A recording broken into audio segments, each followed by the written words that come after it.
안녕하세요. 펀드매직입니다. 오늘은 카카오페이 똑똑한 4차 산업혁명 분할 매수의 4월 성적표 소개 시간입니다.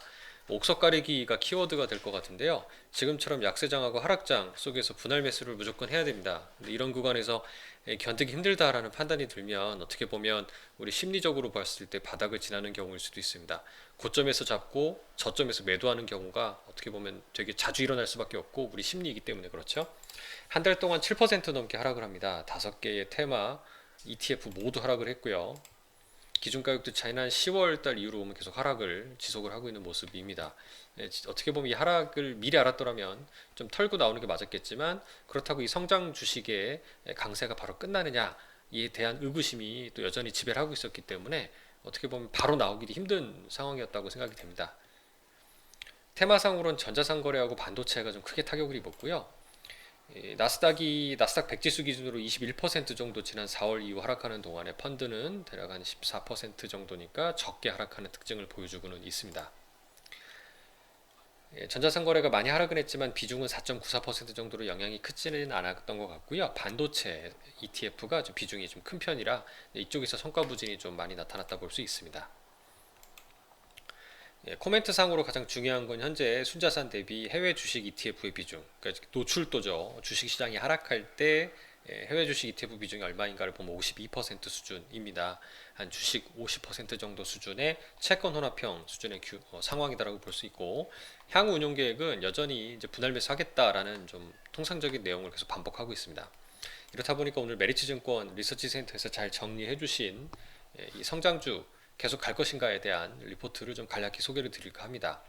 금리가 낮을 때는 싸게 빌려서 돈 못 버는 성장주에 투자하더라도 주가가 500% 이상 큰 폭으로 상승하기 때문에 이자 비용이 부담이 안 됐죠. 근데 하지만 지금과 같이 좀 주가가 조정이 나오면서 금리도 상승하게 되면 이자 비용이 더 아까운 상황이 돼버릴 수가 있습니다.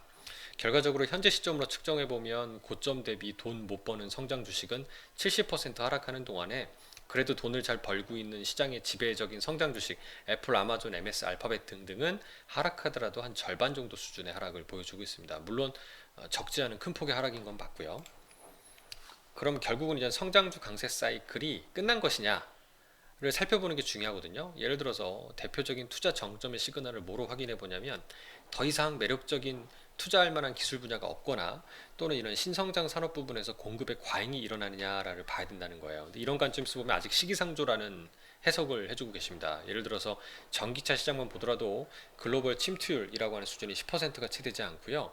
2차 전지나 비메모리 반도체 분야는 공급이 여전히 부족한 상황이라는 거죠. 여기에 인공지능, AI 등의 미래 산업 투자는 오히려 강화되는 중이기 때문에 성장 산업 중심의 강세장 종류를 당장에 말하기는 어렵다라고 보고 있습니다. 그렇기 때문에 오히려 성장주의 이런 주가 변동성이 최근에 큰 이유를 다른 곳에서 찾아보자라는 건데요.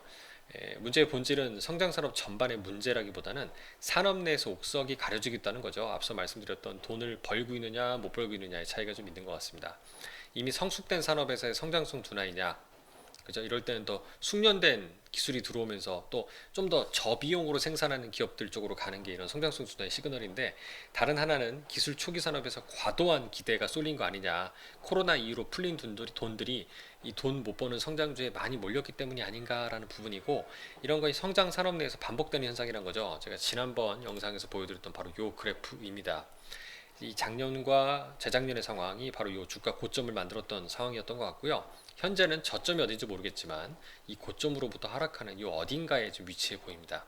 이럴 때 우리가 이 저점을 맞출 수는 없기 때문에 할 수 있는 방법은 최대한 분할 매수를 해서 기다리는 방법입니다. 그러면 언젠가 주가는 반등을 하게 돼 있고요. 단순히 고점에서 기다리시면 기다림이 오래 걸리겠죠. 근데 반면에 분할 매수해 놓으시게 되면은 그 반등했을 때 시기가 훨씬 앞당겨지게 되는 것을 생각을 해볼 수가 있습니다. 분명히 힘든 시기는 맞고요. 하지만 분할 매수로 좀 기다려봤으면 하는 생각도 여전히 가지고 있다 말씀드려봅니다. 감사합니다.